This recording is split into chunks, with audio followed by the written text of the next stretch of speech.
Today is Thursday, February 13th, 2003, and this is the beginning of an interview with Charles Ernest Berry at the Erlanger HealthLink Plus office, 975 East 3rd Street, Chattanooga, Tennessee.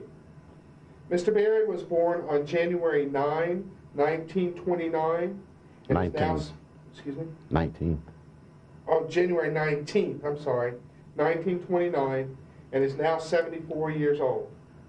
My name is Michael Willie, and I will conduct this interview. Mr. Berry, could you state for the recording your name and its spelling, please? Charles, C-H-A-R-L-E-S, Earnest, E-A-R-N-E-S-T, Berry, B-E-R-R-Y. Okay, and during which war did you serve? Well, I served in after the end of World War II, also in the Korean War, and in the Vietnamese War. Really? Okay, so you were there for a while. In which branch of the service did you serve? I served in the Army. Okay, and what was your highest rank attained? Master Sergeant E7 at that time. Okay. Where were you born, Mr. Berry? I was born in Chattanooga, Tennessee. Okay, and tell me about your family. Do you have any brothers or sisters? Well, I have two sisters, Leona Bradley, who's married to my brother-in-law Roosevelt Bradley, but she expired about 10 years ago. My father, he expired about 20 years ago, Milton S. Berry. And I have one sister still living, who's Ernestine Carter, who is a minister here, and me. Okay, in Chattanooga, right? Yeah, she's in Chattanooga. And is that why are you visiting her? Well, the reason I'm here in Chattanooga is that we just celebrated my mother's 94th birthday. I'll be darned, 94. And me and brother-in-law took over to Ryan's for dinner and had the waitresses to sing happy birthday to her. And then Sunday after church, we gave her a dinner in the service area of the church downstairs. Great. 94 years old. 94. All right. Now, you were born here in Chattanooga. Yes. And were you raised here through? Yes, I was raised here. I went to West Main Street School. Okay. I went to 2nd District. I went to Calvin Donaldson and Howard High. Okay. So I guess you're keeping in touch with all the stuff going on at Howard right now, right? Well, through my brother-in-law, yes. Okay. All right. Now, so you went to Howard High. And yeah. Did you graduate from Howard High? No, I didn't graduate from Howard until later. I went into the service. You joined the service? And then in the service, I completed my education and got a GED through Howard. Okay. Now, why did you join the service? Well, the reason I joined the service was that as a youngster, I used to see the soldiers over at Fort Oglethorpe, and they'd come in on Saturdays, and well, they'd have a lot of fun, but I liked to dress. And then here in Chattanooga, the only employment that you really had was working in a hotel or some type of medium work, and I just didn't like it. I wanted something better. Also, the uniform didn't hurt, right? Huh? The uniform didn't hurt either. No. And I had a girlfriend named Geraldine Jackson, and I wanted to get married, you know. But I wanted something where we could have a nice home and a car and have maybe a couple of dollars in the bank. So one day I got off from work at the Reed House, and as I walked past, I saw this sign that says, "The U.S. Army wants you." So I told my sister, and so we told Mama, and got all the paperwork done, and I joined the service. And how old were you then? I was 17. 17? Did she have to sign for you then? Yeah. Okay. My mother had to sign. Okay. Did she have any problem with you joining them? No. But when she signed the paper, she really didn't read them. And she didn't know I was going until my brother and my sister told her where I was. But after she started getting the allotment checks, she didn't care. Okay. So how old were you? You were 17 at that time, right? What year was that? Around? 1946. 46. Okay. All right. So you joined the service, and where did you end up going from there? Well, I left Chattanooga by Greyhound and went to Fort Benning, Georgia. Okay. When we now, got at that time, let me ask you real quick. Now, your girlfriend, she stayed here? Did you guys get married? No, she stayed here. She did. She stayed here. Yeah. Okay. So you go to Fort Benning, Georgia. Mm-hmm. Okay, tell me about that. Well, when the bus arrived in Fort Benning, Georgia, at the bus station there, you know, you had segregation there. And they called you that old Southern name. Mm-hmm. And we had to get in the back of the bus to go to the fort. So just before the bus got ready to pull out, the driver said that one of you have to get off so this white soldier could ride. So a fight ensued from that. Mm-hmm. And he didn't ride. Where was that? Was that in Chattanooga? No, it was at Fort Benning. It was in Fort Benning. Fort Benning, just catching the bus to go into Fort Benning. Gotcha. From the bus station. Uh-huh. And so once we got into Fort Benning, and they checked us in and read us the riot act, and that was my first experience with the military, which I thought was kind of funny, because I was used to segregation in the first place. Right. But it was not in such a harsh form. So after they checked us out and they give us our physical examinations and all this stuff that they put you through tests, they had a big field house where they had everybody in. Then they start calling, these names that we call have been rejected. So I said, then I hope they reject me, I'm going to go back home. From the physical? Yeah. From all the tests they gave you, intelligence tests and all that stuff. Right. So I wind up with a IQ of 117. Mm-hmm. And the guy said, well, I didn't know this until later. Yeah. So they called out all these names and stuff, and out of 150 people, there was only about, I guess, 30 left that they didn't call. Really? And so this guy, big guy with stripes on his arm, he pointed his finger and said, "You in the Army, you going?" I said, I wish I could go back home. That's starting to reconsider. And the funny thing about it is that I had taken my dad's suit and wore it, and I had 16 cents in my pocket. And that's where it started. I'll be darned. But Fort Benning was quite an experience. Well, talk about that. What was it like? Well, it was just a holding company till they ship you out to your basic training. Okay. And the next morning, which I think was very comical, this guy, all of a sudden, I wound up on the floor. I was on the top bunk, and he said, "Get up! It's time to go reveille." I looked out the window. Man, it ain't even daylight. And I come back, went back to sleep. And all of a sudden, I wound up on the floor. And that's when I was introduced to a 6x6. Oh, man. Wow. That means it's a whole 6 feet wide, and 6 feet long, and 6 feet deep. Oh, man. And then this guy walked up and said, "Well, you think you..." Well, what the problem was, I hit the guy. Yeah. You know, I had a temper. So after I done dug his hole and looking up at this guy, he said, "That's a fine, fine hole. I'm very proud of you." And he gave me his hand and lifted me up. And he said, "That's so much I like that hole." He said, "You see this paper?" I said, "Yeah." He threw it in the hole. He said, "Now bury it." I said, "What for?" So he said, "Because I want to read it." I said, "But it ain't buried." He said, "I said bury it." So I shoved the dirt back and packed it up and made it like a grave mound, you know. Shoot, man. That dude told me, "I told you I wanted to read it." So I had to dig it up and get it. But when he left, I got slick. I knew exactly where I put that paper went down. So I just dug an angle to it and got it. And when he come back, I had the paper right, and I closed the hole back up. And boy, so he said, "You just too smart." And so that's how I was introduced. And then the funny thing too was that I went in the mess hall, and they had something that I can't remember what it was, but I didn't like it. So I seen all these buildings. So I went to the next one, they had the same thing. I went to the next one, they had the same thing. There were 6 of them there, and it's about a mile stretch. And after I got to the last one, I just went on and ate. Yeah. That's when I found out that every mess hall on Army base served the same thing at the same time. That was kind of comical. Okay. And then they took us down and issued our gear and stuff. And they had to turn your civilian clothes into the supply sergeant. So I turned my stuff into the supply sergeant. my civilian stuff, which was my daddy's suit now. And I went back to the barracks. Somebody then stole all the issued clothes they had given me. And so I went back to them, and they said, well, you got to sign this paper to get some more clothes. I didn't know that was a statement of charges. For money to be deducted from your pay, because we was only making, I think it was $30 a month.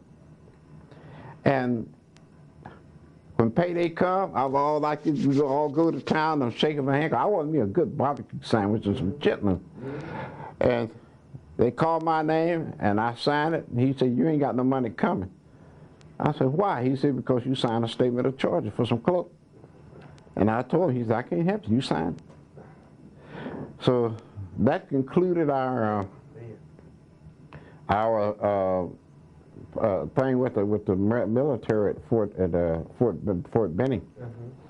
And then from Fort Benning, we got on the troop train, and we had a stopover in Chattanooga, Tennessee.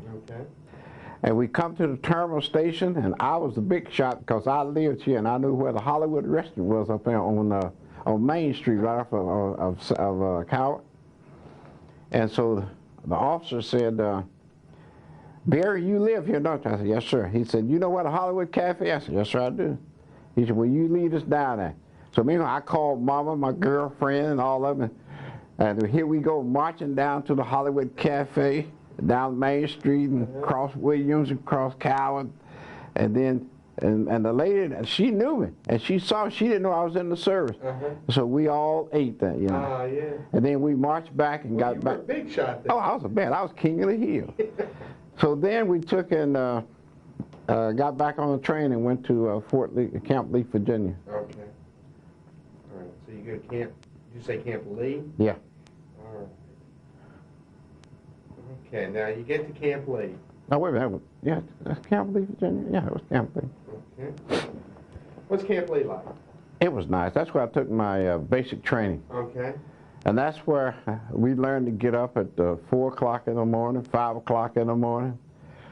And that Friday, the sergeant told us, hey, we're going to have a GI party. But to me, hey, we're going to have some beer and some food and some gals and some dancing, you know. So he said after supper, you would assemble for the party. So I said to myself, why eat supper if you're going to a party? It didn't make sense. So I found out what the party was. And so when I complained about it, he said, I got a special job for you. He said, go get your toothbrush. So I went and got my toothbrush. And he said, now, I want you to get a bucket with this GI soap. I want you to scrub this floor.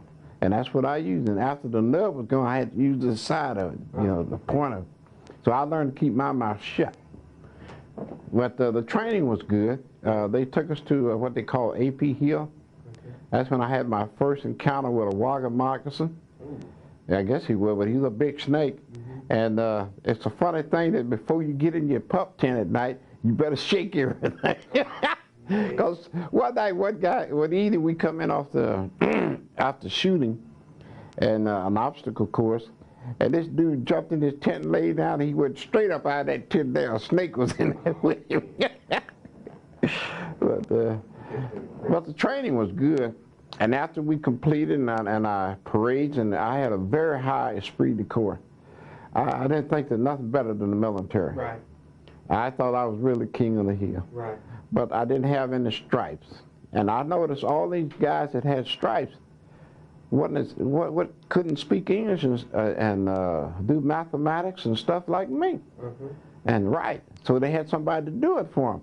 And that's when I found out that we had a first sergeant that couldn't read and write good, but he knew every man in there by name. Yeah. And that was really something. But after my basic training, I took tech training, which they learned me how to drive a truck. Okay. I didn't want to drive no truck. I wanted to do something big. I had always wanted to be a pilot, go to pilot school. But then they said no, that I wanted to apply for OCS, and they told me they had enough officers, black officers, Negro officers.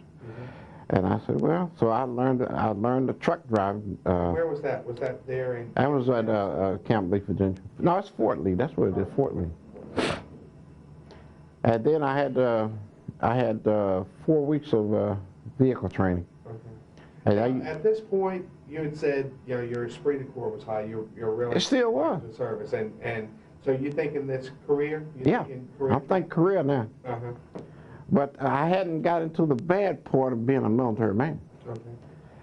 So after we had our technical training, we were given a furlough, and then I came back to Chattanooga in my uniform, went to Friendship Baptist Church with Mama, sitting up there all proud, and yeah, and my sister, and I used to think about when my sister was going with my brother-in-law, Roosevelt Bradley, and on Sunday, I'd go out to the screen, out to the sidewalk, watch for him come around the corner.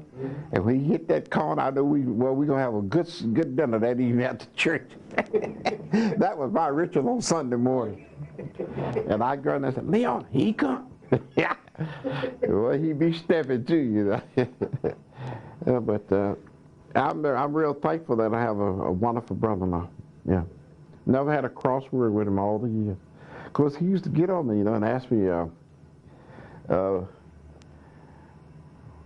all them gals I used to date and stuff. You know, Mama used to call the White House when I was home. But after that, after having a little leave at home, I went back and reported into to San Francisco, California.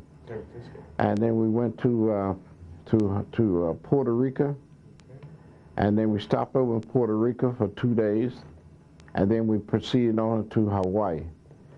And in Hawaii, on the outside of Honolulu, on a little island called Sand Island, we were assigned to guard Japanese POWs. Okay. And let me ask you this real quick. Have you ever been out in the ocean before? Pardon? Have you ever been out on the ocean before? No. How'd you do on the ship? Man, I got sick in a dog. Did you? How long did it take you to get out there? About 2 days before we got to land. At that time, the Negro soldiers, we didn't have the luxury of all the other things like the Caucasians did. My bunk was located on top of a shipping crate, and we slept on the decks and stuff. The others had the whites had bunk beds and all that stuff. And of course, I might say that there were quite a few fights, and it was normal. Yeah, it was very normal. And let's talk. I mean, so was there a lot of tension then at that time? Yes. Yeah. I think I was called that N word more times between the time I left Chattanooga and the time I hit Hawaii. And then when we got into Hawaii, the first time that we went out, we was on an island called Sand Island, and the POW camp was right there too. Right. And I don't know, they had quite a few POWs there. And we went into Hawaii, into Honolulu, and we experienced, I thought I was back in Chattanooga, Mississippi. I mean, it was, the white soldier was just everywhere, and they said, you can't go in there. Really? And I said, I couldn't believe it. So we said, okay, we went down to the Royal Hawaiian Hotel, and they wouldn't let us in there. And so what we did is we formed a line of sleep on each side of that door and left a passway through, and slept there on newspaper on the concrete. I had no idea. Oh, yeah. I had no idea. And then the cops came and said, well, they ain't bothering us. And so we told them that we are not doing anything. All we wanted was a room. So I think maybe that was probably the first sleep-in, or whatever you want to call it. But it did happen. But there were quite a few fights. We used to have a bar out there in Pearl City, which is right outside of Honolulu. It's called the Pearl City Tavern. And they got monkeys in there running around in the back of the bar. And you see them guys getting high and talking to them monkeys. But, so we went in there one night. And the Caucasians on this side, the Negroes on this side. And the bar is here, and the monkeys behind it. And so at that time, they was drinking what they call Red Fox beer. And the Caucasian had made a big pyramid up there. And I had about 6 beers, and I kept looking at that pyramid. And my buddy said, well, we stood up and threw cans and just tore that pyramid up. And a fight ensued after that. And then years later, I took my wife to Hawaii. We visited that same bar. As soon as I walked in, that woman hadn't forgotten me. No fight this time, no fight, she said. But that was a lot of fun. And then we got orders to ship out. Now in Hawaii, most of the duties that we performed were stevedores, guard duty, and truck driving, and engineering. We knew that we had some black pilots and stuff, but I had never even seen a black officer in all this time. Let me ask you something. Now, in theory, the whole point of basic training is to break you down as an individual and then build you back as a member of a team, right? It's to take the civilian out of you and put the military in you. Right. Okay. But it just seems like is it separate for you? You're trained all together and then. No, we didn't train together. Oh, you didn't train. We trained separate. Oh, you did train separate. That's right. We had all black units. Yeah. Yeah. I say I had no idea. Yeah, well, yeah. We had all black units. And I tell you, we had real esprit de corps. Especially when we parade, we had that rhythm, man. Yeah. And we could march, too. And I used to carry the guide arm. Yeah. We were good. I had no idea. Yeah. I honestly didn't know that. No, It was fierce competitions between the white and the Negroes. And the thing about it was that one time we had a guy from Cuba was sent to a white unit, but they sent him to us because he was very dark, but he was Cuban. And he didn't like us, and we sure didn't like him. So, but he had to stay over. They put him in a separate room until he learned to, what he had to go through. All right. So, how long were you in Honolulu? About a year. At that time, Hawaii was beautiful, except where the ballast ships were sunk and stuff like that. Right. But just actually, was there still a lot of that left? Yeah. That you could see? Yeah. Okay. And during this time, are the prisoners just staying there, or are they being moved out or moved back? Well, they stayed there, and then I made friends with one of them, and he was a little sick, so I stripped him some medicine. I had a buddy who was in the medics, and then I'd give him cigarettes. And this same guy, when I went to Japan, I met him because he got reparated, and I met him and met his family, and they had a real wonderful time with him. Isn't that something? Yeah. So what were they like? What were I guess you can't really generalize and say what were they like, but were they arrogant? Were they nice? Were they cordial? Were they humble? The POWs? Yeah, the POWs. They still dangerous. We got them with armed weapons. We didn't. Oh yeah, we had some bad ones, and you had some pretty nice ones in there too. But I still didn't trust none of them. Right. And what kind of a holding?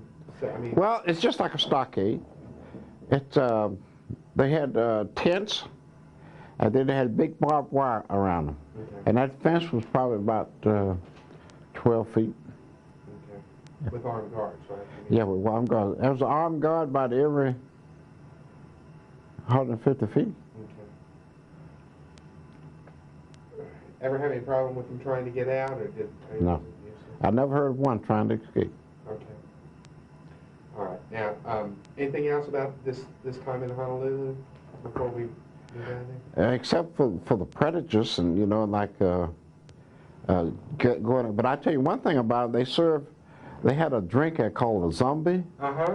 And one night I got paid, and me and Steve went over in town. They had to catch a little ferry, go to Honolulu. And we went into the high grades, and we had a steak dinner, and then we went to the bar. And so Steve said, "Hey, beer." I said, "Yeah, let's try this zombie." I said, "Okay." Me and him drunk 4 of them things. went to the ferry, jumped in the ocean, and tried to swim back to the island. And the next morning, they caught a 550-pound shark in there. Oh my God. And I didn't do that no more. Oh, man, why? But I was young, full of, vinegar, and didn't care, And zombies. Yeah. Vinegar and zombies. Boy, that zombie's a drink, man. Ugh. Okay. So you're there for about a year, or for about a year? Yeah. Right? Mhm. Okay. And then where do you go? Well, then we shipped out to Japan. To Japan? Okay. So you go to Japan. All right. Now talk about Japan. What is it like? Well, Japan was very beautiful, especially with the castles, the architecture, and all that. It was absolutely fascinating. Mm-hmm. The people were still hostile, but a lot of the Americans made them hostile too, because we had a lot of rapes and stuff going on, and most Americans go there with a big head anyhow. Right. That they're the conqueror, and you do what I say do. Right. But other than that, everything else it was real nice. They treated me nice, and that's when I met my buddy, that POW. How did you get in touch? How did you find him, or did he find you? Well, I was sitting at a little like an open restaurant where they take this fish and chicken and steak and fried in a deep fat and a little wok. And I was eating that, and then somebody touched me on the shoulder, and I looked around, it was him. And he said, "No more of this," So then, yeah. That is so funny. So did you go to his house and Yeah. meet his? Yeah. That is something. Yeah, I met his family and everything. Was there any sign of war there? I mean, could you tell anything? Yeah. Was it pretty bad shape? Well, the little village that we was in was called Najima, and it was right outside Osaka. But you could still see evidence of the bombing and stuff. And I went to Hiroshima and Nagasaki. Oh, you did? Yeah. What did it look like today? Now, this is, what, 47 at this time? Yeah. It was devastating. It's just like you see in the picture. Yeah. But it made me think how cruel war is, and there are no winners. Right. Right. It's just, my perspective is totally changed from this, because it's just... And there was a lot of hatred for Americans too. Yeah. Were there still people who were I know there was probably bitterness and anger. Oh, yeah. But were there people who were, violent, aggressive against the Americans here? Well, there was talk of some of it being up in Kyoto and around Yokohama and Tokyo, down in Fukuoka. But when I went to Fukuoka too, but I didn't experience anything. In fact, the people were nice to me. Of course, we was having fun with the Japanese girl, And I got engaged to marry a Japanese girl. Did you really? Yeah. But the reason for that is because the one I had back here was messing up. But she caught pneumonia and died. Oh, no. Yeah. Back here? No, she was in Japan. The one in caught pneumonia and died. Yeah. While you were there, or was it? Yeah. Yeah. And she come from a real nice family, too. Her father was a doctor, but he couldn't save her. Okay. Now, what were you actually doing in Japan? Well, they call us occupational forces, but all the thing we were doing was driving trucks, hauling dirt and bricks around on the Tommy Air Base and off the mountains from the quarries and to different places around. Okay, so you guys were basically kind of helping to rebuild the air bases? And also a lot of roads and stuff. Okay. All right. Now, how long did you spend in Japan? I left Japan in 49, I believe it was. Okay. Yeah. So you're there maybe 2 years? Something like that, yeah. Okay, we're gonna stop there. Okay, so you're in Japan for a couple of years, and then, talk about your facilities. Where are you staying there? Well, we didn't have the best of facilities, but we did have roofs over our heads and stuff in buildings. But we used to look where the whites stayed and compare to what we stayed. Right. Well, compare those. Well, I'll put it like this. If you live in the Reed House, the whites are living in the Reed House, and we're in Tent City. That's your comparison. Is that blatant? Yeah. Is that blatant? And then in Japan, they had tried to instigate fights with us. They also tried to practice the prejudice that's here in the States against blacks and whites. And a lot of times they succeeded. They even got to the place where if a Japanese girl was going with a colored soldier, as you call it then, and she was with and the other one was going with a white one, she wouldn't speak to the other one because he wouldn't let her speak. Right. And of course, they was feeding them too. There was a shortage of food and all that too. Right. So I mean, and you couldn't believe that Americans had just got through with a hostile action, a war, and the soldiers act like that. Right. And we had fights, knockdown, drag-outs. Because in the kabuki, then in Japan, like I said, it was segregated. The whites on one side and the blacks on the other side. And some places you couldn't even go in. Right. So we couldn't go in their places, and they didn't come in our place. Then sometimes when they want to fight, they come in our place. In Japan. Yeah. And then when we want to fight, and then they had the 11th Airborne Division there, and they didn't want you wearing them jump boots. So one of our guys, they caught up in the town there and cut his boots off and beat him up. We got our stuff together and went up there and tore him up. I don't know how many of them went to the hospital and us too. But we had a knockdown, drag out. So it was basically Americans against Americans. It was. Over. Yeah. Over really nothing that, I mean, it was. The American soldier was so prejudiced against the Negro soldiers that they tried to institute their belief on the Japanese, and it didn't come true. Right. Some of them it did, but not all. Well, the Japanese are more traditional, culturally sensitive. Right.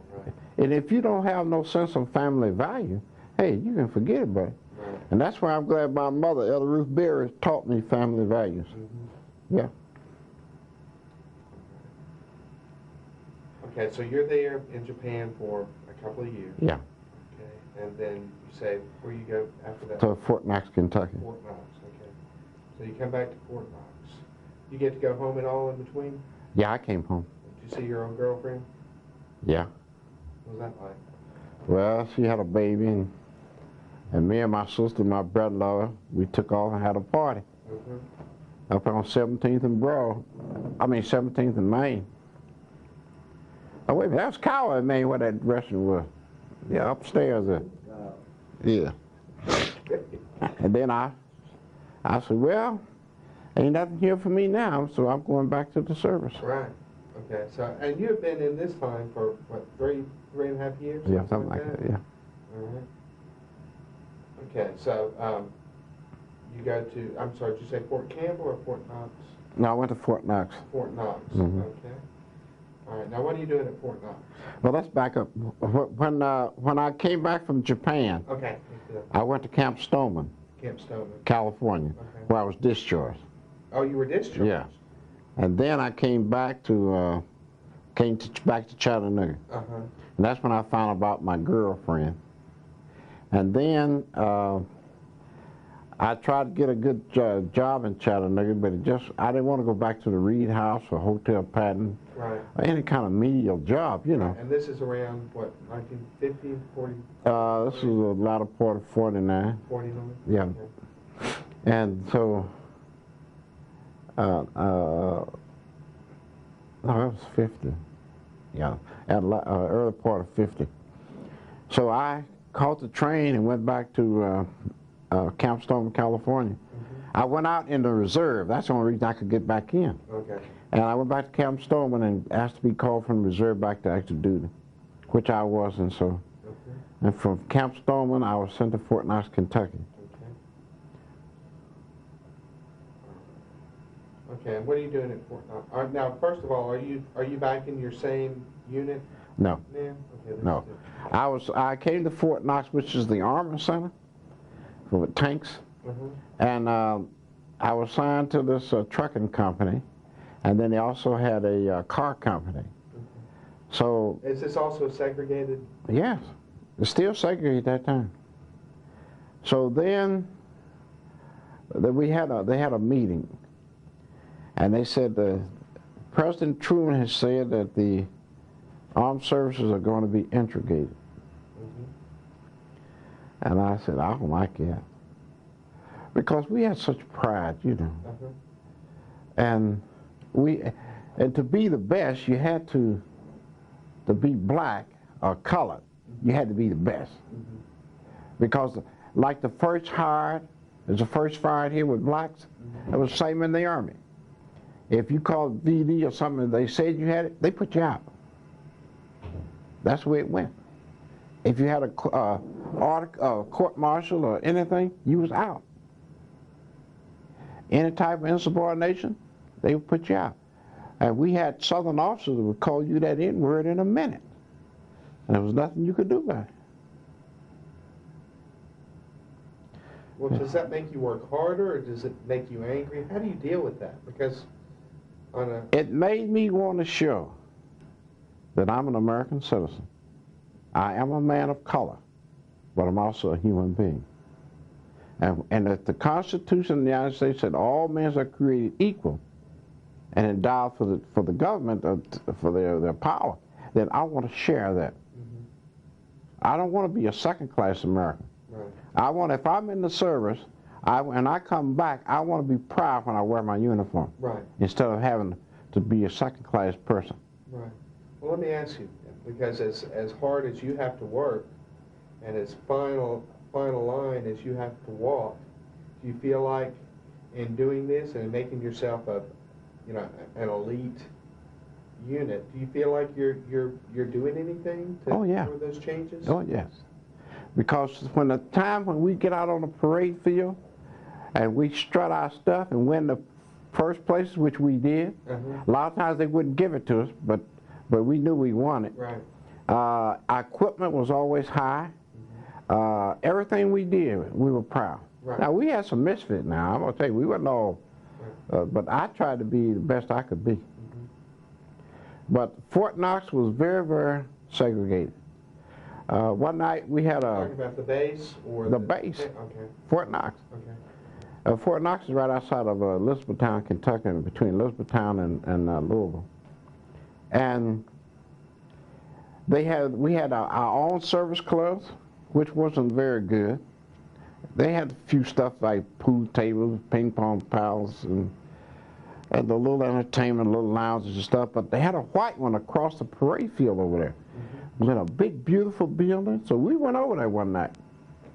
And we got inside the door, and the crowd made a U around us, and I looked at it, and I couldn't believe it. And, I mean, they had beautiful lights, beautiful seats, beautiful decorative items, you know, even paintings.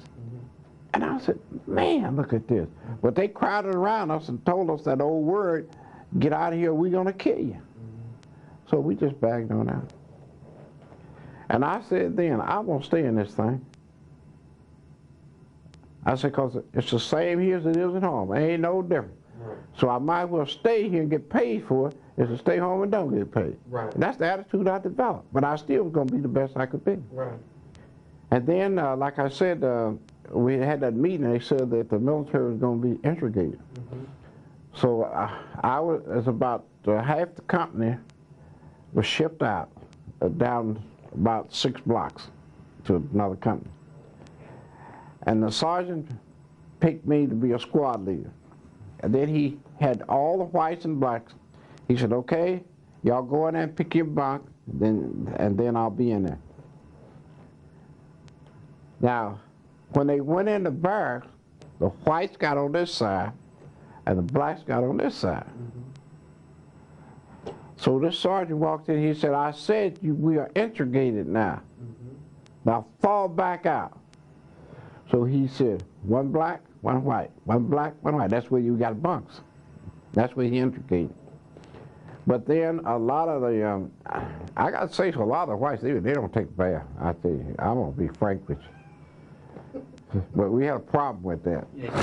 And then a lot of the food that we eat, they didn't like. You know, and then a lot of the religious beliefs were different.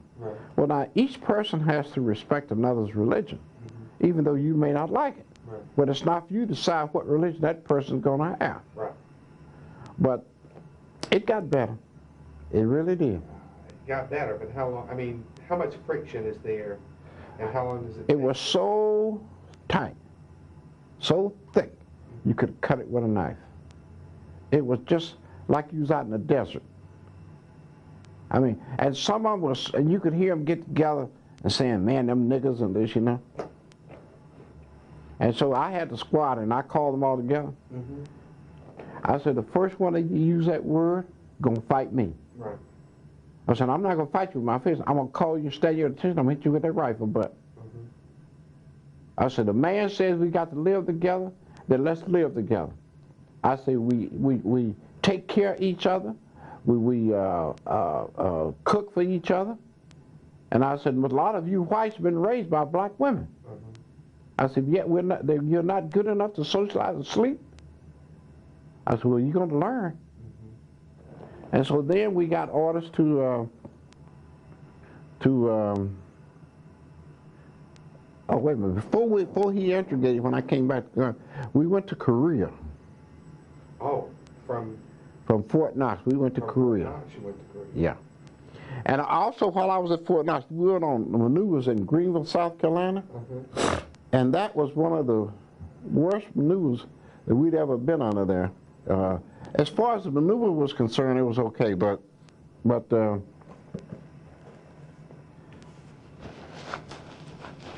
and my sinus was we left Fort Knox and went down to Greenville, South Carolina at the air base. And as we went through the towns and stuff, I was driving the Jeep with the commander. Mm-hmm. And man, we go through them towns, them guys was up on them 50 calibers, you know, stuff with the ammunition. Right. And then we stop in these towns, them women call up, kissing on us and stuff. So we got to Greenville, to the air base, and it was really nice. And we had a nice maneuver, so we went into town. So we asked this lady at the bar, she had a restaurant with a little bar in it too, served beer. Mm-hmm. We asked her how much would it cost if we rent this place and fix dinner for all of us. Mm-hmm. And she told us. So that payday we pooled our money. And she had already cooked, and the gals came up there, and man, we was having a good time. Yeah. And one of our guys was asleep out there on a chair in front of the restaurant. Now this is before the integration, right? Yeah. Okay. And so we went to, we was all in there drinking beer and soda pop and eating. And all the girls were there. So all of a sudden we heard McClure holler, ow!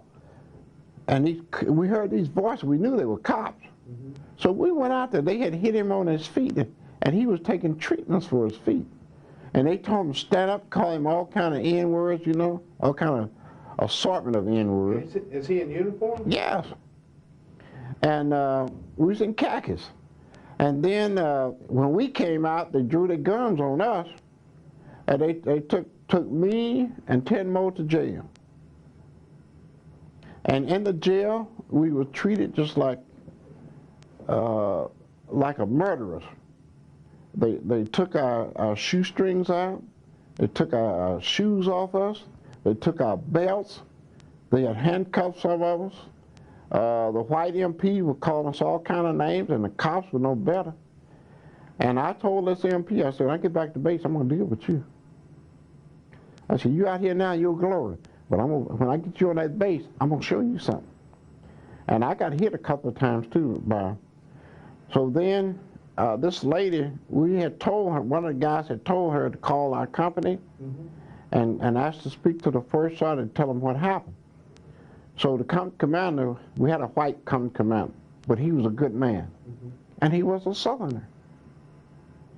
And he came, and when they got us out of jail, and they called him a N lover, mm-hmm. and he said, we are American soldiers, and these men will be treated as such. So this white MP, what I'm saying, they ain't nothing but a bunch of cowardly ends. So when we got back to the post, charges was brought on that MP, and he was discharged out of the service. Right. And that colonel told him, he said, there's not going to be that here. Mm-hmm. But we wasn't integrated, though, right. At that time. Then we went to Korea. From Fort Knox, we went to Korea. And in Korea, I served with the 1st Marine Battalion,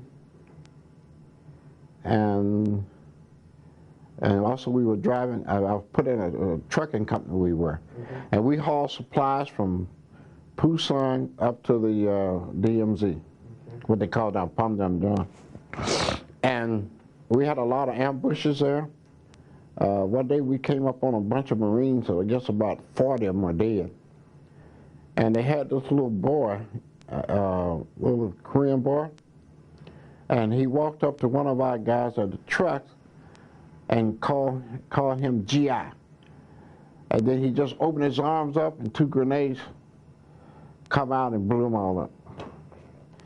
And they had told us to be nice to the kids and stuff, but I told my people, I said, I'm gonna tell you something. If they come up, shoot them. I said, your life is worth more than theirs. Right. I said, if you get sentimental, this is war. Then you better ask to be shipped home. That's right. And a lot of problems I had, 2 guys wouldn't fire their weapon. They were so believed in their faith in God that they would be saved, and they couldn't kill. Because the Bible said, thou shalt not be killed. And they buried them. And that's a case, that's a problem. But we got caught up in the frozen chosen in Korea. And we have. My next interview is yeah. the guy that was there. Yeah. And them Chinese will stand up on the side of the hills and shoot down at us. And it was so cold you could be hit and not even know it until you. A lot of guys were hit, and I got nicked a little bit, but I didn't get a Purple Heart, and they said it wasn't in enemy action. So I didn't care. But in Korea also we was out on. They needed somebody to go out with some guys that had infantry training. Well, I've been in the 24th Infantry in Japan, and I was in the intelligence reconnaissance platoon. And so they picked me and 2 more guys, and we went with them because we still was fresh in our minds what to do. Right. So as we got a prisoner, but one of the guys relaxed while we were looking for some other stuff, and he got captured. And we didn't know he was captured because he couldn't tell us. And when we walked in, they got us too when we come in. But we was only there about 3 hours, but I got no credit for it. We killed the guards and escaped. You're kidding me. Yeah. Well, talk about that. Talk about that situation. What happened there? Well, the guard made the mistake of turning his head on all 3 of us. And when he made that mistake, the other guards I don't know what they were doing, but we took and propped him back up against the tree with his weapon, and we crawled away to a certain distance, then we ran. Man, boy. Yeah. How scary is that? Not really. Because we knew they would kill us. Right. They didn't. We knew that. But the frozen chosen was one of the most worst things I've ever seen. I've seen the gun barrels on a 50 so hot they wouldn't fire. I've seen the Chinese just wave after wave come over their own dead. It's just a human sea of humans, and the bombardment of body parts falling all over on your stuff. And a lot of these kids today, talking about Iran, they want to go to war. They've seen too many movies. War is hell, man. It's dangerous, and you can be killed. But see, the Americans didn't think that the Chinese could fight. They made a mistake. The Chinese could fight. The North Koreans could fight, but not as good as the Chinese. And the Chinese had them weapons. Their weapon, the bayonet, was dipped in human waste, and it was dried on it. And you get stuck with that thing, you got an infection that can't stop.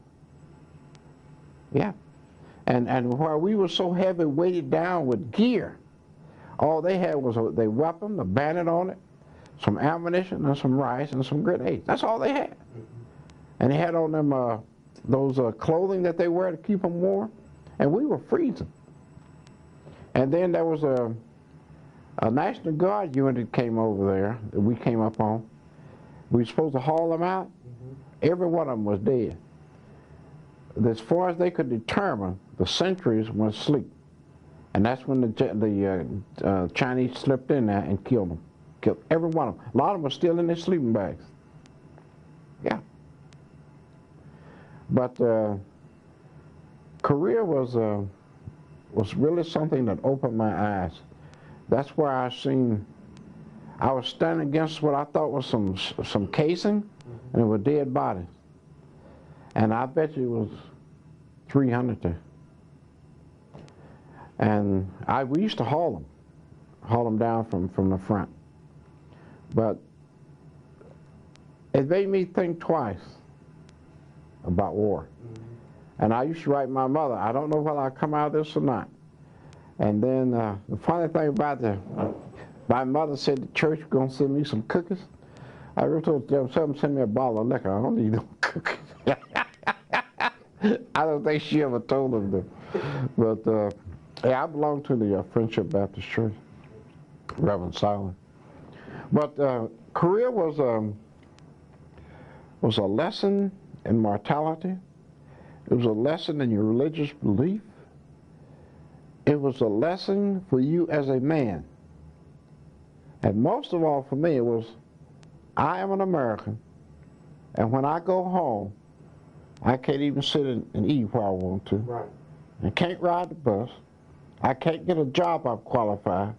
And what the hell am I fighting for? Right. And you're still segregated here in Korea, right? Well, we're still segregated. You're fighting with, I mean, you're actually fighting with the whites, right? Yeah. I mean, Yeah. Yeah. Then I was assigned to the 1st Marine Division. That's how I got caught up in the frozen chosen. With Chosen Reservoir? Yeah. Yeah. And I tell you, it was something too, man. That's when the American fighter pilots would strafe, you could see them killing them. And them shells fall right down on you from the plane.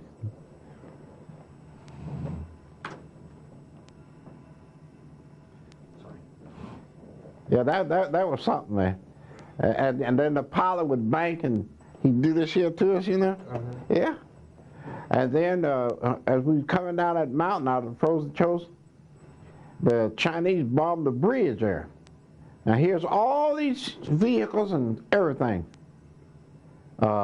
stopped. So they had to airlift a bridge in there to finally they dropped it where it could be put up. And but we lost a lot of people, a lot of equipment. And then when we got down to Hungnam, they couldn't figure out how so many of Americans were getting killed and how the artillery was coming in so accurately.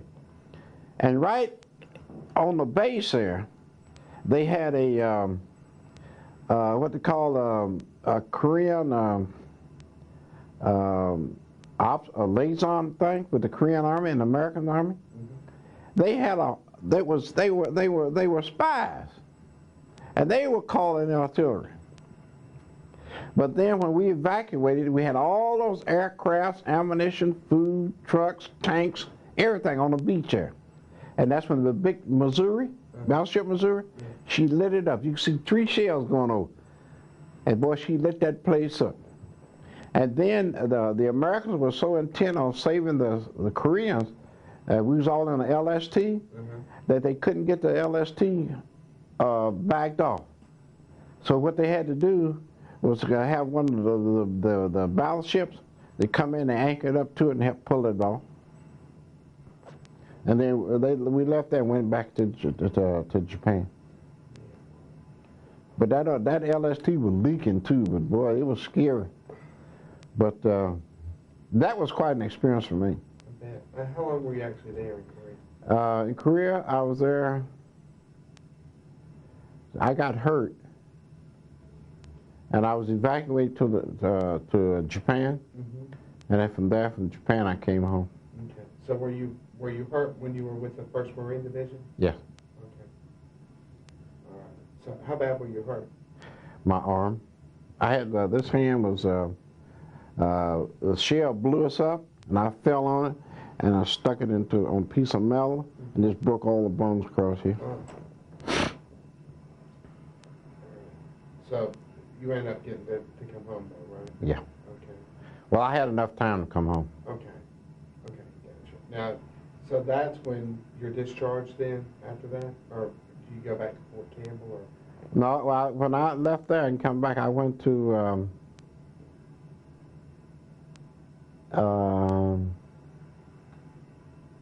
I went back to Fort Knox, Kentucky, Okay. and I was assigned to the 515 Transportation Company. No, not 515. 500 Car Company, that's what it was. Okay. And that's when we integrated. Okay. And then from there, as I said before, we integrated. And then I went from there to Germany. Okay. To Germany. Okay. Now, how long had the Army been integrated? When you... Right after Korea. Okay. But how long had it been integrated by the time you go to Germany? Oh, probably, I said maybe 2 years. About 2 years. So were you seeing changes? Oh, yeah. I mean, no, But the changes in the. Were you seeing changes in the minds of the men as opposed to just the? It was a change because it had to be, but they're still there. The prejudice was still there. Okay, that's what I was wondering. Okay. It was still there. We still slept together, ate together, but we didn't socialize together. Right. Until finally, I made friends with a guy from Chattanooga, and one of the guys was from Texas, white guys, and we got to be real good friends. Okay. Yeah. All right. So you end up going to Germany. We came into Bremerhaven, Germany, and we were supposed to be stationed in Nuremberg. We got our orders changed, and they shipped us into France. Okay. Where in France?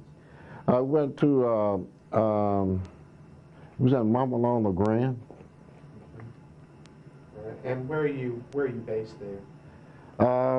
We was based in Toul, Okay. Toul, France. That's right outside of Verdun. Okay. All right. And what are you doing there? Well, by that time I had applied for language. So I knew some language and training in Japanese, and then I got some training in French, in the French language. And so they needed. I was with a trucking company then, and then they needed some guys to train for police work. And so I learned to be an investigator. Oh, really? Yeah. What was that training like? Oh, that's nice. Regular police work. Okay. And it was nice. And then, but the thing about it, there's none of it in my record. And in France, I stayed there for quite a while. But it still shows I was signed to a transportation company. You're kidding. Yeah. Well, you were being trained by Americans, right? Yeah. In the service. Yeah. And so after that, then the French ordered us out. But at that time, I met my wife over there. Okay. And then later on, we had one girl. And While you were in France? well, I met my wife in Germany. I went to school in Germany. Okay. And then and I graduated #1 out of the class, but they wouldn't give it to me because I was black. You're kidding me. So It's still that way? they made me #3. But it was true because the assistant commandant of the school told me, he said, Private Berry, I was PFC, he said, you made #1. He said, but they won't give it to you. I asked for it, but your grades are here. And he gave me a copy of the grades. And I had actually, a grade point was I couldn't believe it. Because I just did everything they were supposed to. And I excelled in instructional behavior, personal behavior, military behavior. I excelled in all of them. And so then I was offered a commission and as a warrant officer, and I turned it down. I was on my way back by train from Munich, Germany, back to Verdun to go to my unit in France. And I met some old buddies on the train. So we was back there shooting dice, and I ran out of cigarettes. So I said, well, I'm going back to give me some cigarettes because I was smoking Lucky Strikes, and none of them had Lucky Strikes. So as I went through the train, and I went through this one compartment door, the train lurch, and threw this beautiful girl in my arms. I said, whoa, hello. And she acted like she didn't speak no English. And so I had a... German? Yeah, she was German. And I had I tried to talk to her, then I couldn't, so I had a book called, the magazine called Ebony, and I showed her that. And then some guy came through and was speaking to her, and I asked her, what did he say? That's when I knew she could speak English. And she told me that he said that a nice girl like her should be talking to a person like me. And she asked him why, and he couldn't say. So when he came back through, I stepped in front of him and I said, you tell him this. If he wants to ride in Verdun, he better not come by me again. I said, you tell him exactly what I said. And boy, I didn't see him no more. Well, we got to... Was he just a civilian? He was working on the train. Oh, okay. Yeah. So then she didn't have a place to sleep. And I asked her, so I said, well, here's my key, here's my compartment. Take you and your girlfriend and sleep in there. It's big enough for both of you. I said, because I'm going to be shooting dice and talking to my buddies. We were having a good time. So when we got to Frankfurt, she had to get off the train, and I got her address and I give her the book. And I told her, I said, I'm going to marry you. And she laughed. And so I wrote her, and she answered back, and we corresponded for about over a year. And then I told her I wanted to marry. And so I met her, what was left of her family was her uncle and aunt. They didn't want me to marry. It wasn't because of being a Negro, because I didn't have no title and no money. And I told them, I said, I'm a PLC in the Army, and I make money. I never asked you for nothing. So I told her, I said, look, we'll wait a year.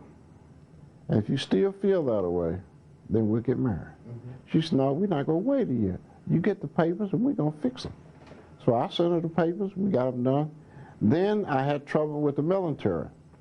If it didn't have a period where it's supposed to have it, a semicolon or anything, they sent them back. It took us 2 years to get the papers approved.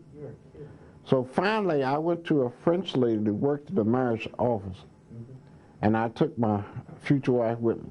And you spoke French, right? Yeah. And she spoke French too. My wife speaks 5 languages. And see, English is a foreign language to her too. She speaks better English than I do, knew more about America than I did. And so I told her, I said, we've been trying for 2 years. And these are the way they send the paper back. She said, just a minute. So she took him, I don't know where she went with him, but she later told me she took him to the general. And he said, I want them married in a week. And he signed it. And that's how we got married. And then when we went to Frankfurt at the Army chaplain, he didn't want to marry us. So I asked him, what is his reason? He said, well, where he comes from, this don't happen. I said, but you're not where you come from. You're supposed to be a man of God. I said, what religion do you practice? And so finally he did consent to marry, because a colonel walked in the door of the chapel, and that's when he married us. So I had to get married twice, by the German government and by the American government. But the Germans were just absolutely fantastic. You don't even have to set up the church. Now, they do it all. It's got a special office called the registrar's office, and that's where you marry. So, at that time, was she able to live with you then? Yes. Well, she caught hell. The American women made sure that when they, like in the quarters, she be washing. They cut all their washers off when she couldn't hardly draw water. She left her clothing downstairs in the washers and stuff. They throw sand and throw pee in the thing. It was just awful for her. They call her a nigger lover and all that stuff. Then my first daughter was born, Amelie. They were calling her a half-breed, but she was excellent in school. And I said, this is the way you combat things. Right. And she asked me, Daddy. Like a base school? Was she going Yes. to on the base? But first of all, the wife sent them to German school. But the base commander told me I had to take them out and put them in American school on the base. They learned more in the German school than they did in America. I bet they did. And when they went to the American school, they were 3 grades ahead of them. But I had to take them out. But I learned them to be proud of themselves. And my wife used to ask me, she said, how can America preach the land of the free when you don't have freedom with each other? Right. I said, she said, well, I knew this. And then when we first got to the States in New Jersey, the first word she heard was nigger lover. And my wife always liked the hamburger deluxe, we call it then, with everything on it. Yeah. The French fries and chocolate malt. And that's how we had our first date, was over there.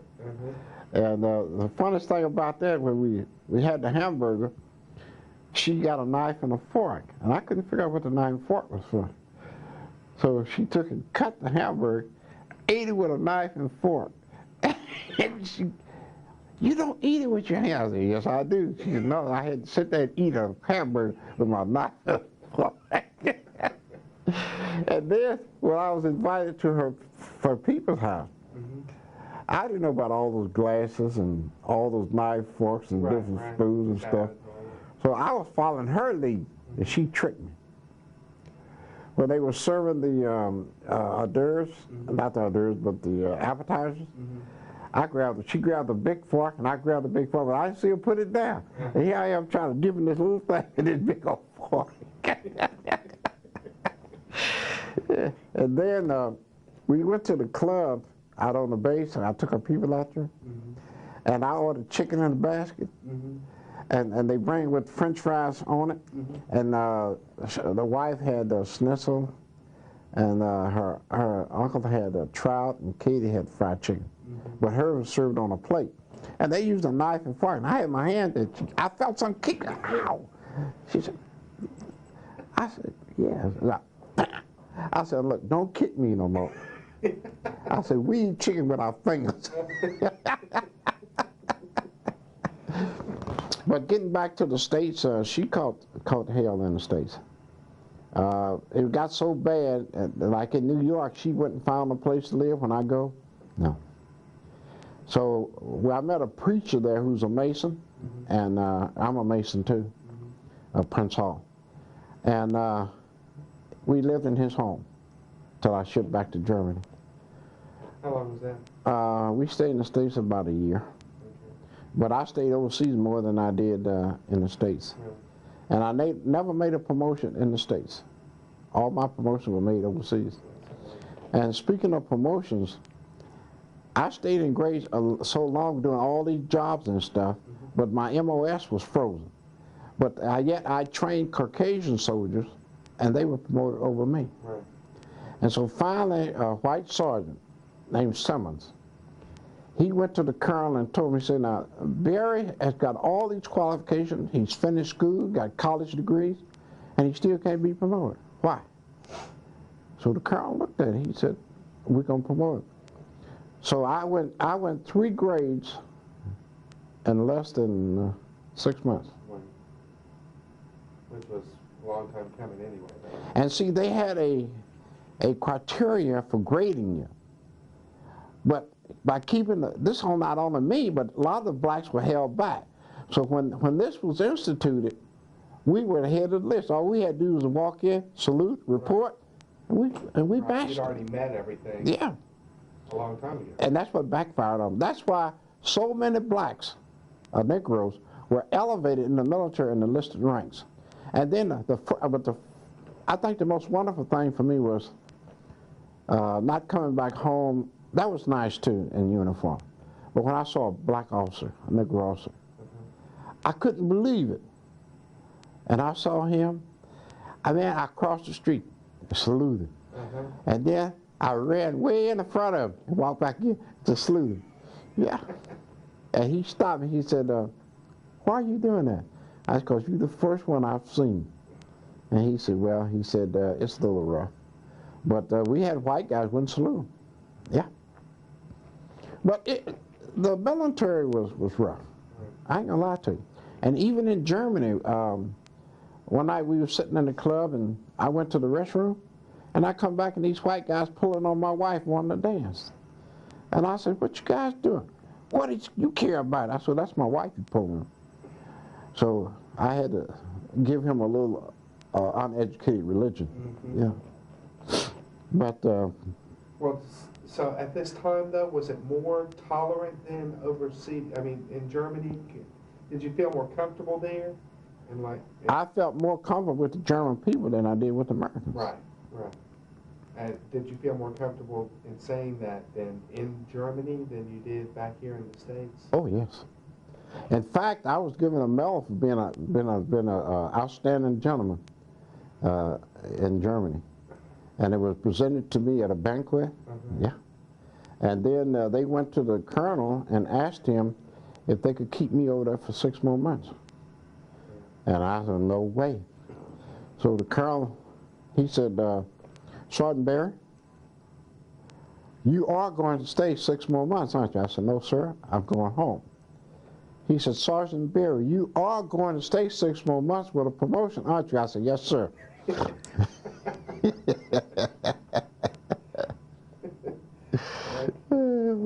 So you stay in Germany, and what are you doing there in Germany? And what is your routine like?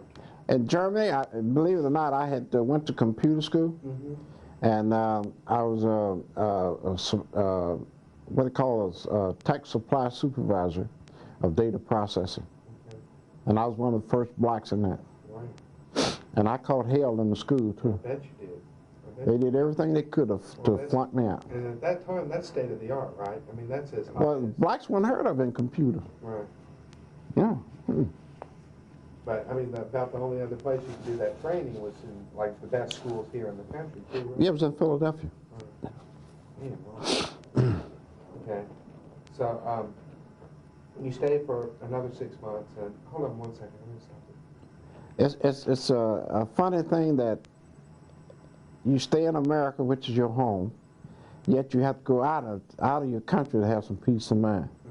And then when you get over into a foreign country, you still got your American culture and hatred and prejudice to contend with. And it's unbelievable. But things are better. Things got better.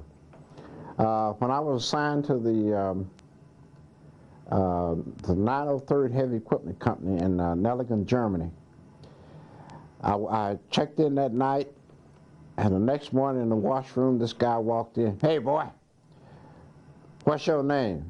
I didn't move. I don't know who he's talking to. So I finished washing and shaving and walked on back to the room I was in. And so I could hear him in there talking. Who is that? And, you know, now he's Cuban, Spanish. And his name was Garcia. So then the reveille sounded, whistle for reveille, and I fell out in the back. And he hollered, hey boy, come up here. I stepped up front, I said, you see this rank on my arm? That's what you addressed me by. Now let's hear it. I said, I don't want no I want to hear it. And so he addressed me. Right. And then I stepped away. And then then I had to go into the oiler room and stuff. But then I was assigned to take over and shape up the technical supply there, the office. And when I walked into this office and checked the records and stuff, it was the worst I've ever seen. So I had to read the regulation.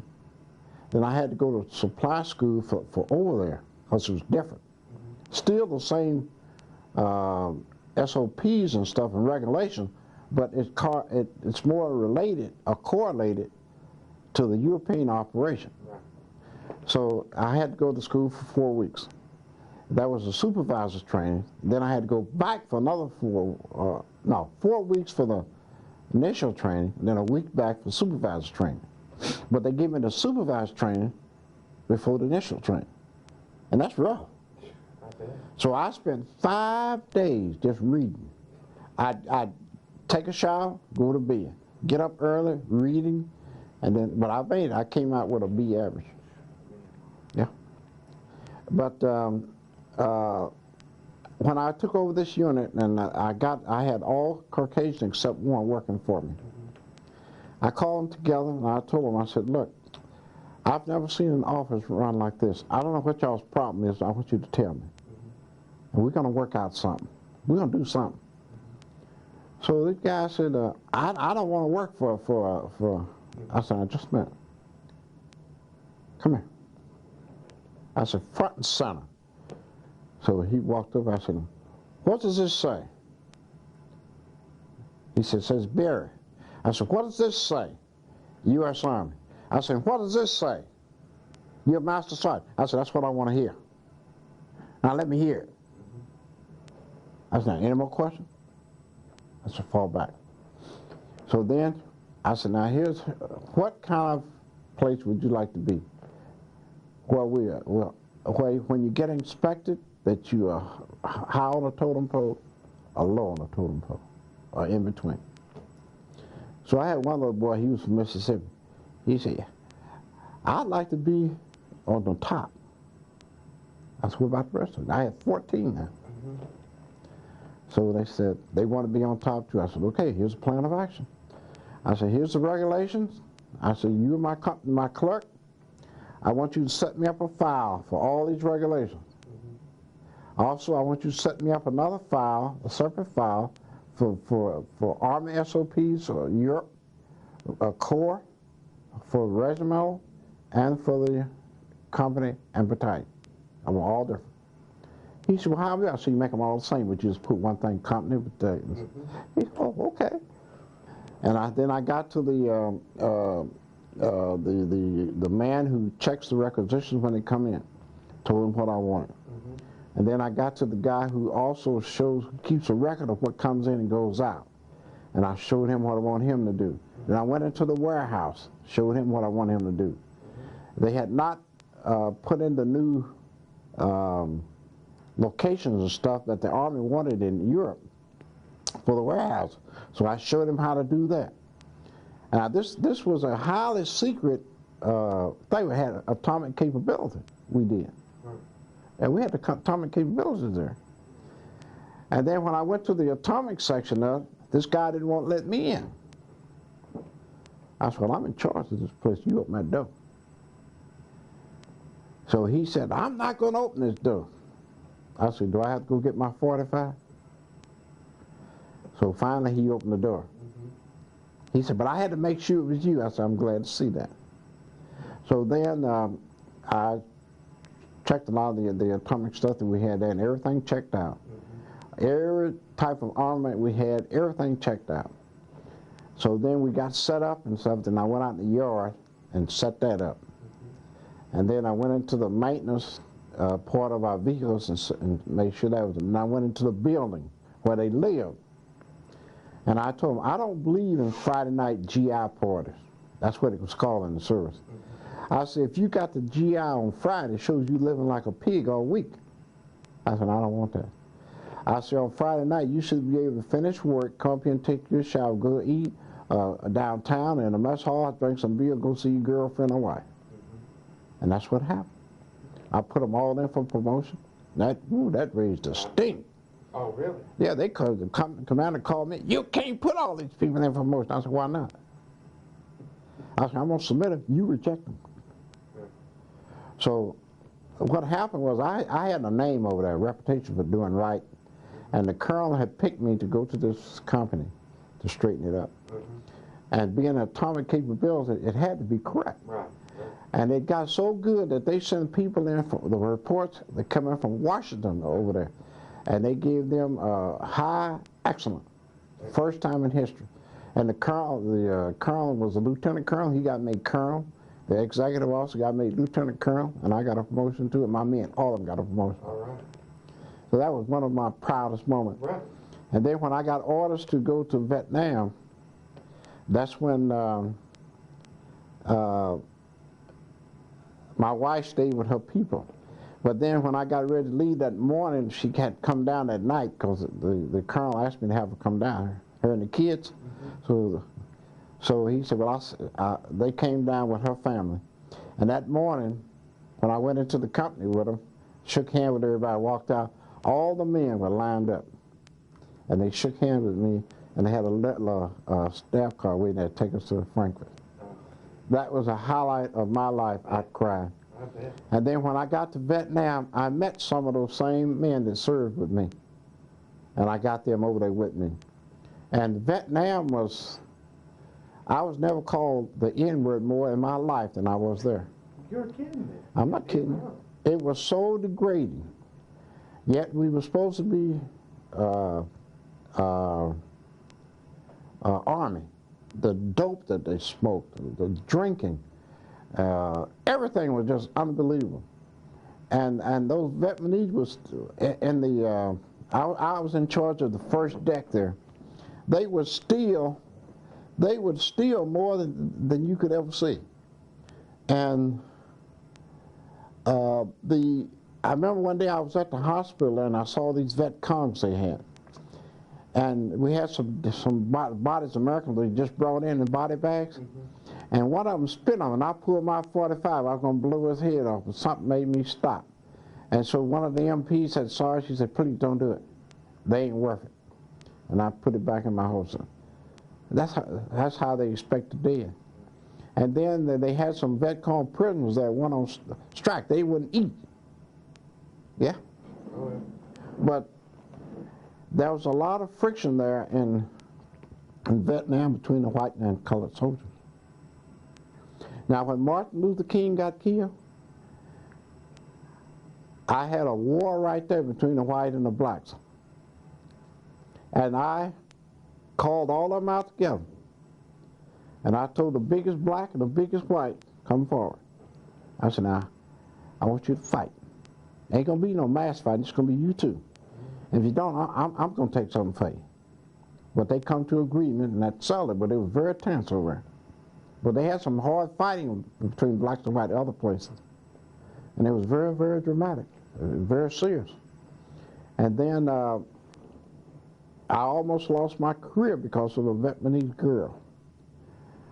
I was in the officers club, the NCO club too, and with her nanas, and this girl went and told the manager that I had pinched her on her posterior, and I had not.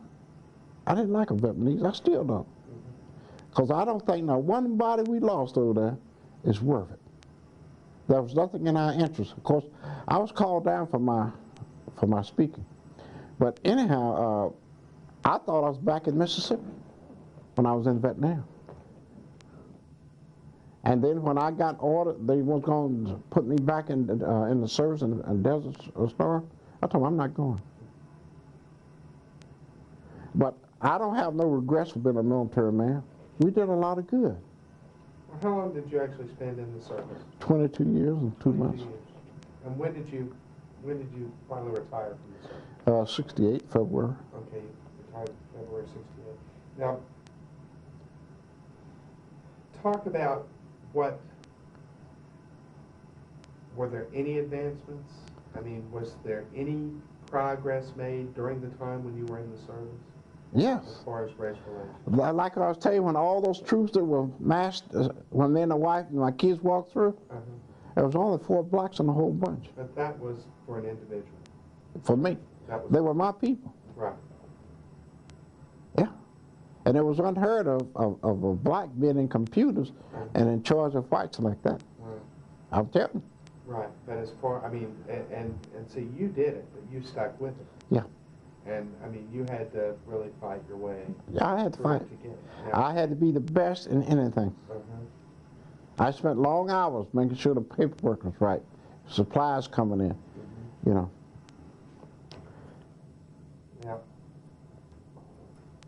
Now, what would you say now? I know you said that now it's still just as bad. Well, to an extent it is. I look at the relationships, especially the promotions are a lot better now. The accommodations for family is good. For an individual who doesn't have a family is good. The housing and stuff. Equipment's good. And the money they make is good. But if I could make the money they make it now, I would have, oof. But there's a lot of progress there. There's a lot of understanding. Even in the hospitals, it's a lot different. You got a different, more educated person now to get. And a lot of the people from the South and North sees that we have to live as brothers or we're going to fail. We can't continue to say, I'm better than somebody else. But I still say until all the old die, then we're going to still have it. Right. You still got it right here in Chattanooga. I agree. Oh, you can see it. I know, it'd be stupid to say I didn't. Yeah, you can see it. All you got to do is watch when an interracial couple come in, or a nice dressed black couple. And some of them are prejudiced against whites. Yeah. And it works both ways, black and white, you know. Well, let me talk about real quick now. From the time you leave Vietnam, you come back, you take a discharge after you leave Vietnam then? Or? Yeah, I had put in for retirement before I left Germany. Okay. But a sergeant there who was prejudiced, my request never got past his desk. And when I received orders, I told him, you write Washington, because I requested to be retired 6 months ago. And if you had requested already, they probably would have let me out, but they didn't. So I had to go on to Vietnam. So afterwards, you come back, and what do you do after you get out of the service? Well, when I got out of the service, I started working for a bank, and then... Where was that? In Tacoma, Washington. Okay. Now, how'd you end up in Tacoma, Washington? Well, I was stationed in Fort Lewis, and my wife liked it real out there, and I did too, and there's good fishing out there, and so we just bought a home and stayed. Okay. We rented it out while we were gone all the time. Okay. All right, so you go to work in Tacoma. Yeah. And then, is that where you are now? Is that Yeah. where you are? You're still up in Yeah. Tacoma. I started working for a bank, and then I had, I'd always liked to be a mortician too. So I started working for a funeral home there, and about in 1970, I think it was. And I learned, and everything got, things to do where I could do everything. And I stayed with them for about 20 years. Okay. Yeah. Wow. Okay, now, your wife, and you've got, how many children do you have? Well, we have 3. 3 children, what are their names? Well, we have Amelie, Etta, and Charlene. Okay, Amelie now is, how old is she? Amelie is 55. Okay, I was going to say she was born. No, she's 4, no. Well, anyhow, she's born when I was 22. Okay. And then your other children, some of their names? Etta is married. She got 2 children, a boy and a girl. What are their names? Jermaine and Natalie. Natalie's going to have a baby in August. I'll be darned. Yeah. Where do they live? San Diego, California. Okay. And then Amelie, my daughter, she's married, and she only got a little dog named Rosie. Okay. But it's so human, and she lives in Vancouver, BC, Okay. British Columbia, Canada. How'd you end up in Canada? Well, she said, Daddy, she just tired of all that prejudice that she was experiencing. And we was up in Canada camping, and she met some people, and she said, I said, go for it. Yeah. And so she's been, right now she's a criminal investigator for the Hudson Bay Company. Wow, well, your family's spread out all over the country. Oh, yeah. West Coast. And then I have my youngest daughter, Charlene. She lives in Maple Valley, which is about 20 miles from us. And she's married to Noel, and she has 2 sons, Matthew and Mark. And Matthew's in the University of Washington. He's a straight A student. Yeah. That's why to be proud of. I'm very proud. Yeah. Yeah, I'm very proud. And the thing about it is, my wife, when she came to the States, she wanted to teach. She had to go back to the University in America here in order to teach. And they couldn't teach her. Her education was already a college degree in Europe. I bet. And me and her and Ella graduated at the same time. That's amazing. Well, listen, we got about 45 seconds. Okay. Is there anything you'd like to say that we didn't cover in the interview? No, I'm very proud to have been a serviceman, and I'm a very proud Tennessean. All right. I thank you for your time. Okay.